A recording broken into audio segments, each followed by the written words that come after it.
Fala, meus amigos, é um prazer receber vocês aqui. Pessoal do Amo Direito, um beijo no coração, meus irmãos queridos. Hoje vai ter uma transmissão show do Amo Direito com a professora Cláudia Serpa, hoje 21 horas. Eu vou estar com vocês no Periscope do Amo Direito, que é um dos periscopes mais belos do nosso continente, o mais lotado do Brasil. E eu vou estar fazendo no Amo Direito, sexta-feira, minha revisão final de tributário, sábado a de constitucional. E hoje tem uma super revisão no Amo Direito de Direito Penal com a professora Cláudia Serpa. Gente, eu vou dar aqui 4 dicas rápidas para vocês. Eu estou no aeroporto aqui, estou na conexão, eu estou em Recife, embarcando para Maceió, tem aulão em Maceió amanhã.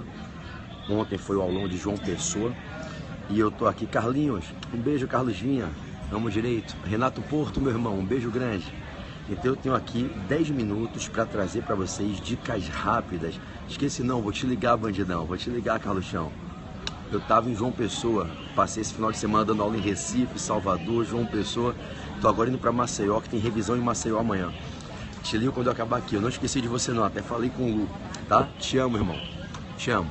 Eu vou puxar uma revisão agora pra galera que tá ao vivo aí, de 15 minutos. Marquinhos, Amo Direito, 15 minutos para eu aqui gabaritar 4 questões de prova. E eu vou começar com a questão de direito civil, no campo do direito das sucessões.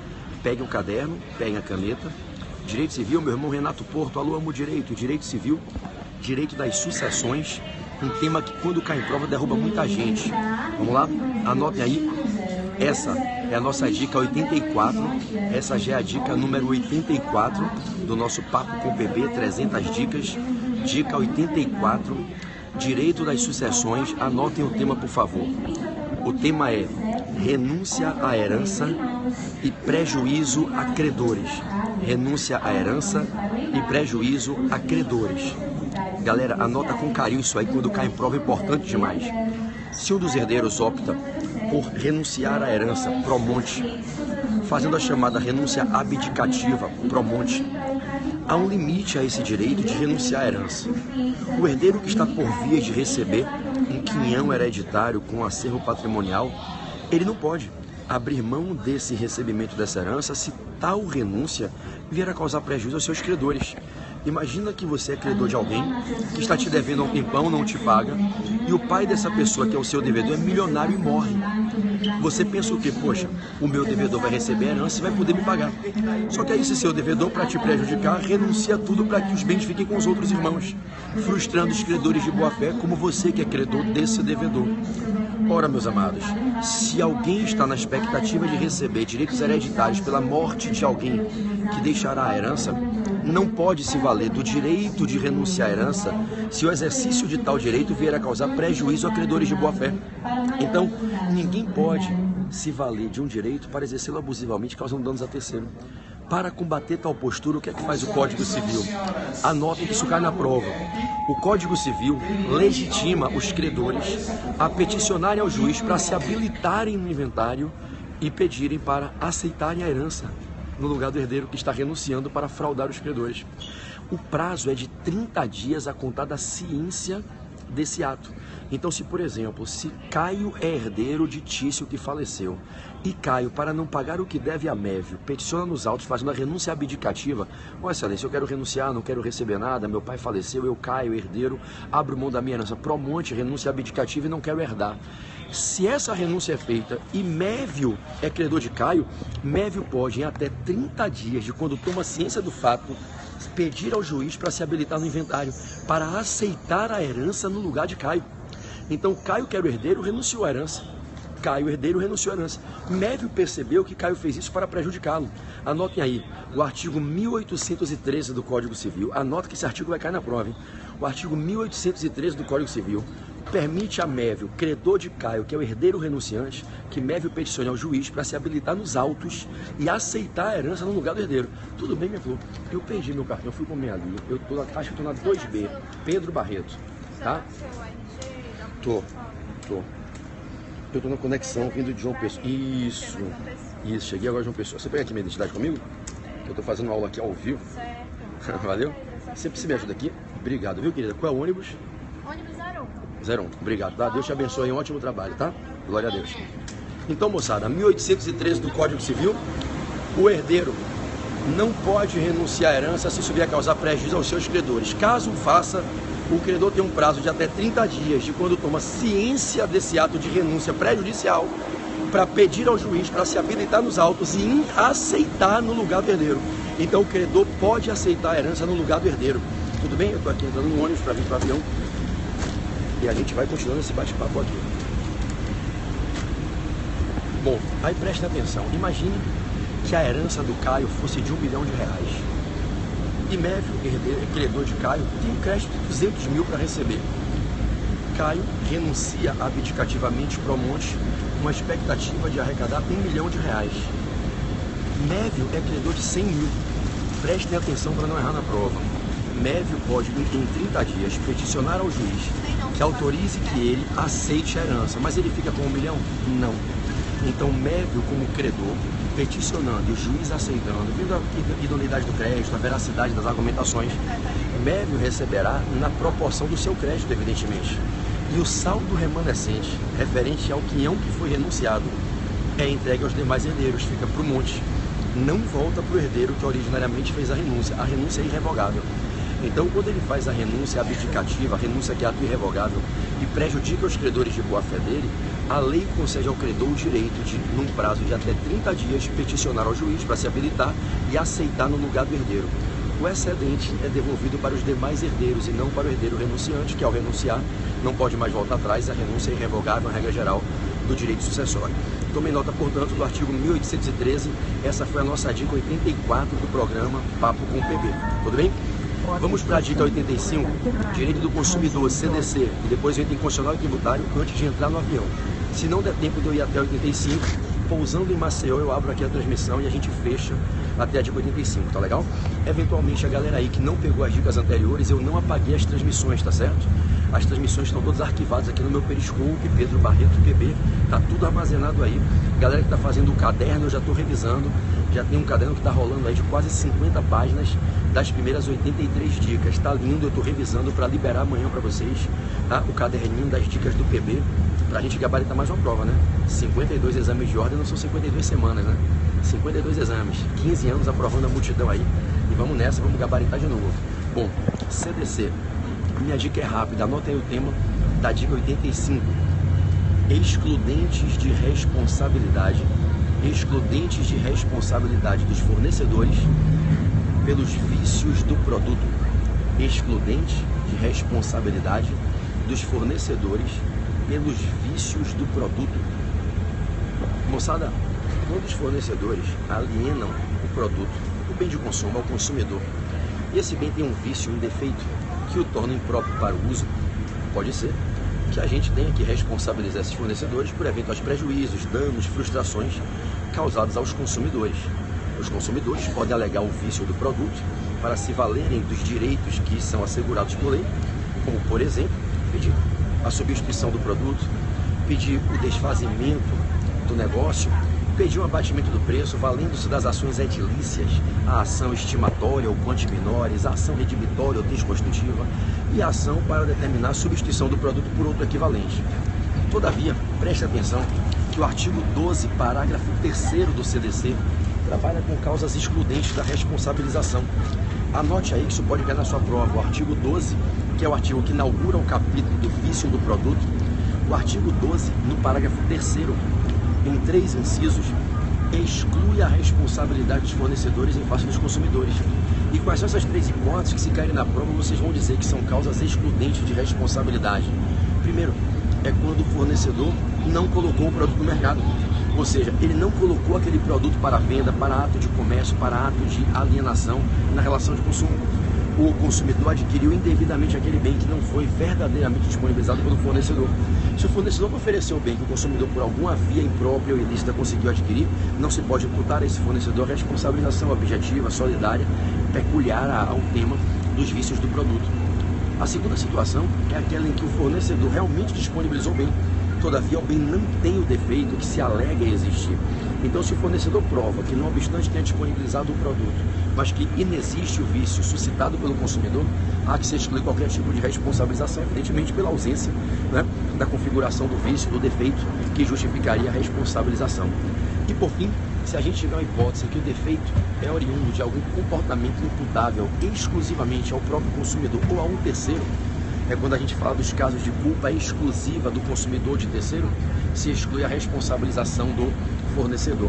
Tudo bem? Então a gente exclui a responsabilidade dos fornecedores nas hipóteses do artigo 12, parágrafo 3º, incisos 1, 2 e 3 do CDC. Culpa exclusiva do terceiro ou do próprio consumidor, não disponibilização do produto no mercado ou disponibilização com inexistência de defeito. Maravilha? Vamos ao artigo 86, direito constitucional. Direito constitucional, artigo 86, controle de constitucionalidade e participação do AGU e do PGR nas ações de controle abstrato. Controle de constitucionalidade e participação do AGU e do PGR nas ações de controle abstrato. Então o tema 86 é controle de constitucionalidade e participação do AGU e do PGR nas ações de controle abstrato. Moçada, para que eu dê essa dica aí, se tiver alguém na live que não segue o meu Instagram, eu vou disponibilizar um material muito legal no Instagram, em vídeos de 1 minuto, tá? Anota aí rapidinho, meu Instagram é Pedro Barreto, Portal F3. Quem não tem aí, anota, pega o caderninho, Pedro Barreto, meu nome, PB, né? Pedro Barreto, com 2R e 2T, Barreto, Portal F3. Me segue lá, e já que a gente vai falar de constitucional, se vocês quiserem fazer parte do meu grupo gratuito de mais de 50 mil pessoas que estudam comigo para concursos de direito constitucional, Eu Amo Constitucional no Instagram, ok? Então quem não segue, segue lá, @euamoconstitucional e @Pedro Barreto, Portal F3. Tamo junto? Bom, minha gente, a dica 85, ela vem em ações de controle e participação do AGU e do PGR. Preste bem atenção, qualquer processo que tramite no STF tem que ter a participação do PGR. Então, quanto ao PGR, não duvide nunca, ele participa em todas as ações de controle abstrato e em todo e qualquer julgamento no âmbito dos processos subjetivos, do controle difuso de constitucionalidade. Então, seja na órbita do controle abstrato, seja na órbita do controle concreto, do controle concentrado no Supremo, do controle difuso, nas ações de controle abstrato, ADI, ADO, ADC, ADPF, nas ações que chegam lá através do controle difuso pela via incidental, o PGR sempre atua. Então, na prova, todo e qualquer processo que venha se submeter a um julgamento no Supremo tem que ter a participação do PGR, ok? O Procurador-Geral da República precisa ser ouvido e emitir o seu parecer, tudo bem? Bom, agora, a grande pegadinha nas provas é em referência ao AGU, ao Advogado-Geral da União, que tem como função principal a defender a validade, a constitucionalidade das leis. Então, se cair na prova de vocês a ação de controle abstrato e participação do AGU, prestem atenção. O AGU obrigatoriamente tem que participar na ADI. E na ADI, tome nota aí nos seus apontamentos.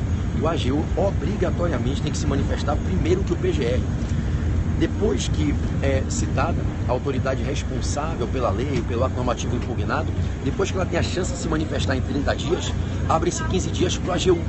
E só depois de o AGU se manifestar nos seus 15 dias é que o Procurador-Geral da República vai ter abertura de prazo também de 15 dias para que ele fale. Você não pode errar isso na prova, isso gera um vício de procedimento, nulidade se houver vício, né, se houver desrespeito a essa sequência. O AGU na ADI, na ADIM genérica, ele fala primeiro que o PGR sempre. O PGR só pode dar o parecer depois de ler a tese de defesa da lei pela AGU. Seria incongruente se o PGR, lendo a petição inicial que acusa a lei de ser inconstitucional, desse o parecer sem ler os argumentos que fazem a defesa da lei. Haveria violação à neutralidade, à isonomia, tudo bem? Então, primeiro fala o AGU, depois o PGR, ok? 15 dias para o AGU, 15 dias para o PGR. Lembra daquele macetezinho bobo que eu dou para vocês lá naquelas aulas do coaching exame de ordem e do coaching para concursos públicos? Letra A vem primeiro que letra P. Na hora da prova, se der um branco, A de AGU vem primeiro que P de PGR no alfabeto. O AGU fala primeiro, o PGR fala depois. Na ADC, na ação declaratória de constitucionalidade, a doutrina majoritária sustenta a posição que eu, em particular, discordo no meu manual de direito constitucional, que vai sair agora em 2017. Eu vou fazer uma boa explanação para discordar desse entendimento majoritário, mas é majoritário é o que cai na prova, que o AGU não participa na ADC. O fundamento que a doutrina majoritária usa é que, como na ADC o pedido do autor é para que declare a constitucionalidade, não existe na petição inicial uma acusação à lei, não se está acusando a lei de ser inconstitucional. Então não haveria por que o AGU participar para defender a constitucionalidade da lei, se ninguém está acusando a lei de ser inconstitucional. Então nas provas tem sido comum um gabarito dizendo que na ADC o AGU não participa. Data máxima vinha, se o AGU como advogado quiser participar, ele pode pedir para participar. O amicus curiae pode pedir para participar, um terceiro interventor pode pedir para o advogado-geral da União não poderia. Ah, PB, mas ninguém está dizendo que a lei é inconstitucional. Opa, muita calma nessa hora. A ADC só está sendo ajuizada porque existem decisões de tribunais, de juízes, que estão gerando conflito na jurisprudência, porque se está declarando a inconstitucionalidade. A ADC é ajuizada para pedir a declaração de constitucionalidade, porque existem decisões no judiciário que estão declarando a inconstitucionalidade. É por isso que se ajuiza a ADC. E o Supremo pode, discordando da opinião do autor da ADC, declarar inconstitucionalidade. E se o Supremo pode julgar a ADC improcedente e declarar inconstitucionalidade, seria razoável o AGU poder defender a lei, correto? Boa. Então, meus amados, eu já vou entrar no avião. Para a prova, é muito comum que se diga que o AGU não participa da ADC, mas participa da ADI. E na AGIM por omissão, na ADO, se for omissão total, não tem lei. A doutrina diz que não precisa o AGU. Mas na AGIM por omissão parcial, em que tem a lei, o AGU participa para defender a lei, porque a lei existe. Então, qual é a síntese? Desculpa o barulho da turbina. O PGR sempre participa. O AGU participa na ADI, participa na AGIM por omissão parcial. E a doutrina majoritária diz que ele não participa na AGIM por omissão total e na ADC. Ok? Então, já estou aqui entrando no avião, indo para Maceió, tem aulão amanhã, está lotado o aulão amanhã em Maceió. Então, se cai na prova de vocês, participação do AGU e do PGR nas ações de controle abstrato de constitucionalidade, o Procurador-Geral da República participa sempre. Aliás, o PGR participa em todos os processos julgáveis pelo STF, tudo bem? O AGU participa na ADI, ADIM genérica. O AGU participa na ADIM por omissão parcial. E a doutrina majoritária diz que ele não participa na ADC e na ADIM por omissão total por não ter lei a ser defendida.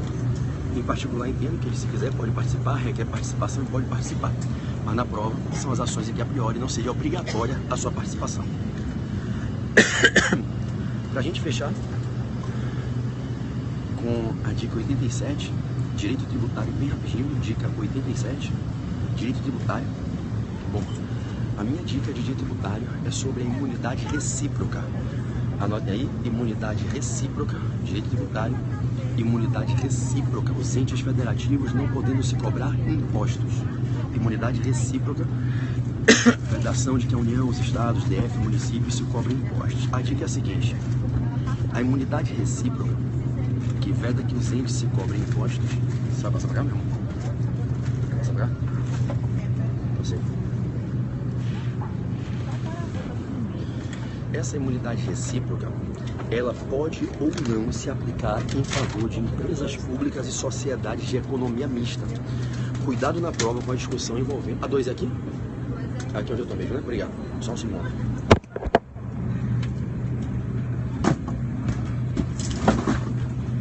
Quanto tempo de voo daqui pra Maceió?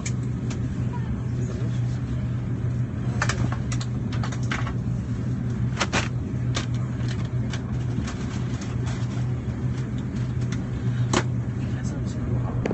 Obrigado, tá?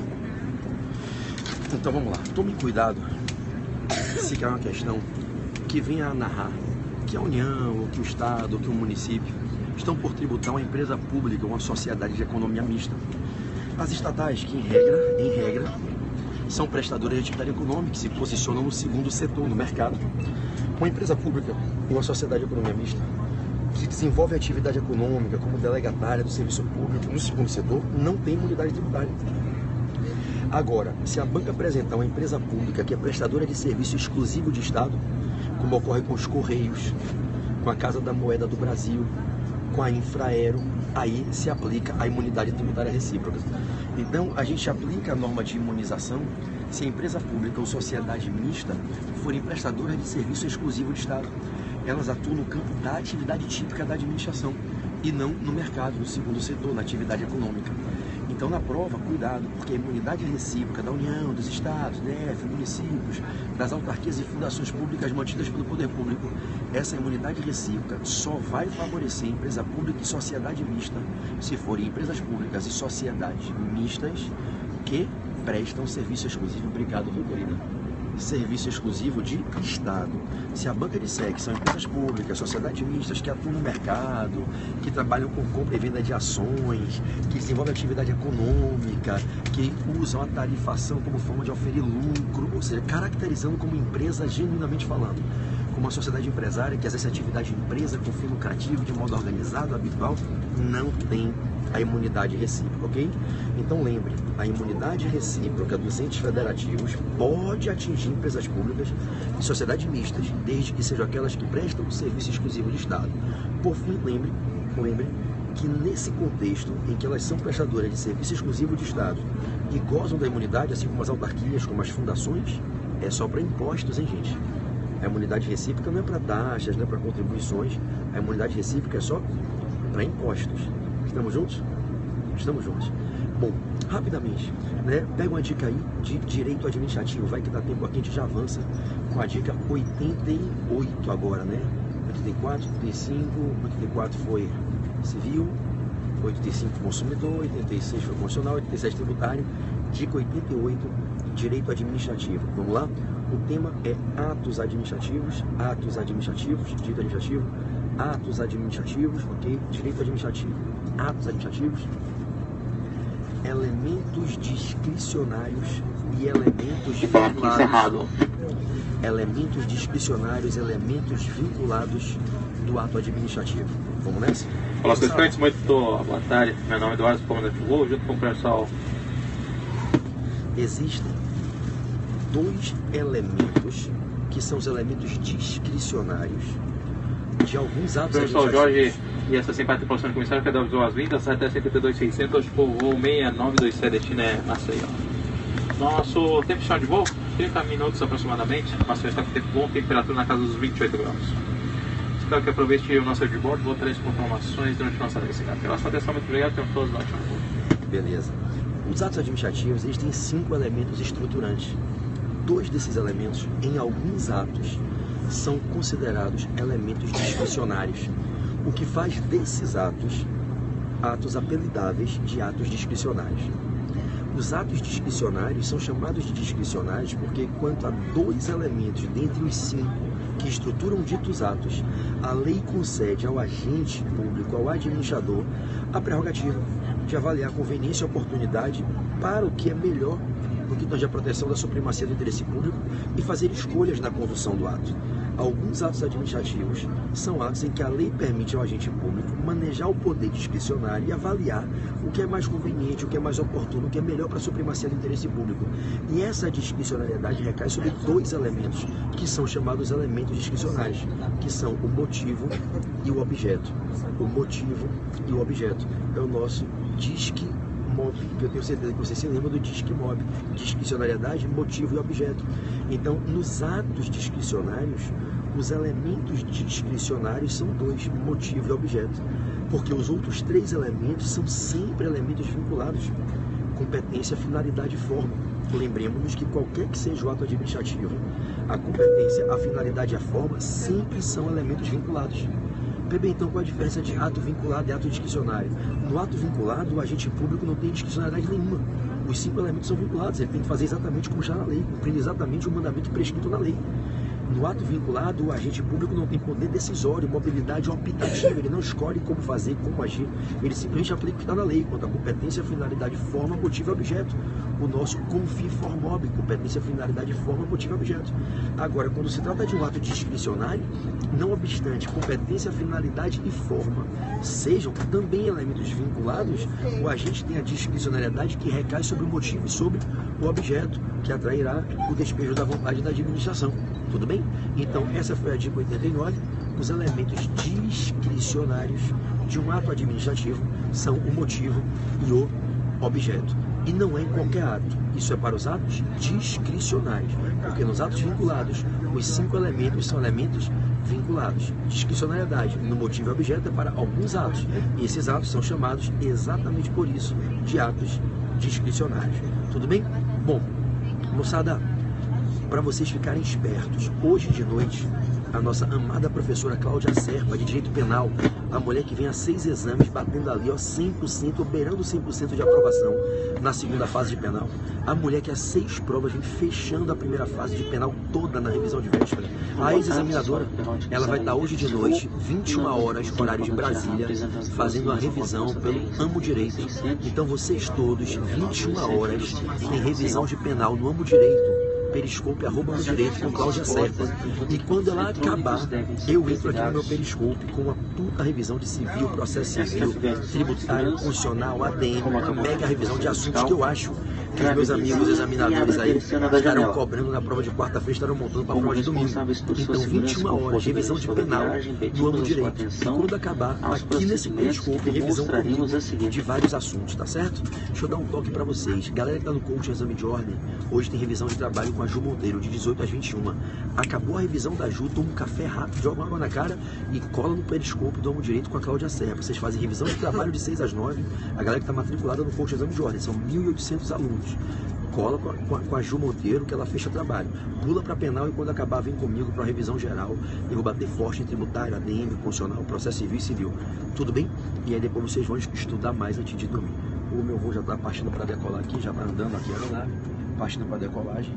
Eu me despeço de vocês, agradecendo o amor e o carinho de sempre. Quem não segue meu Instagram, @PedroBarreto, Portal F3, @Pedro Barreto, com 2 R e 2 T, Barreto, Portal F3, tudo bem? E para estudar constitucional, segue o Instagram, @EuAmoConstitucional. Anota aí, @EuAmoConstitucional, EuAmoConstitucional e @Pedro Barreto, Portal F3. Luzes sinalizadoras ao longo do piso e do teto indicarão caminho para saídas de emergência.